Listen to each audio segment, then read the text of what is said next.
Bonjour les enfants, encore une histoire pour faire dormir. Ce matin, pendant le petit déjeuner, maman a dit à papa, ah, je suis fatiguée. Cette nuit, je n'ai pas trouvé le sommeil. Pauvre maman. Elle va courir dans toute la maison. Et peut être dans le jardin, au bord de la rivière, dans la rue du vieux château, sur la pelouse du stade et le parking du supermarché. Alors, qui le sommeil est avec moi? Bien, au chaud, dans mon lit. Ce soir, j'ai pensé, je prendrai le sommeil et je la porterai dans la chambre de maman. La nuit est venue avec tous ces étoiles et les grands gâteaux de la lune bien accrochés dans le ciel. Mais le sommeil, lui, n'est pas venu. J'ai attendu longtemps. J'ai mis mes billets de pirate pour voyager avec lui jusqu'au matin. Et puis mon déguisement de fée pour qu'il n'ait pas peur d'entrer.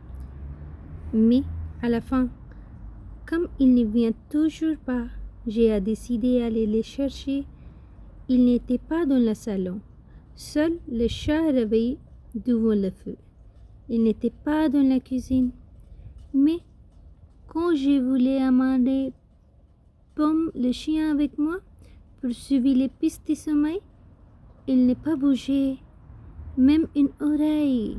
Il n'était pas dans la bonderie, mais une famille de souris avait trouvé le fromage que maman gardait pour demain. Il n'était pas dans les salles de bain. Et Mireille, les tortues ne valaient pas vous passer. Il n'était même pas dans le grenier où j'avais très peur d'y entrer. Heureusement, on tenait l'araignée et gardait la porte. Personne n'aurait pas se faufilé.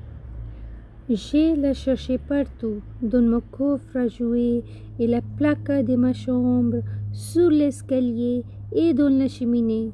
J'ai allé mettre mon botte et ma veste pour sortir dans le jardin quand j'ai senti que le sommeil venait de se poser très doucement sur ma paupière. Alors, j'ai mis mes deux mains sur lui pour ne pas les laisser s'échapper.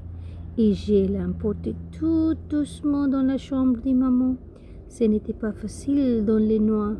Arrivé près du grand lit, le sommeil et moi, étonnés et fatigués, que nous sommes restés là jusqu'au matin. Bonne nuit les enfants.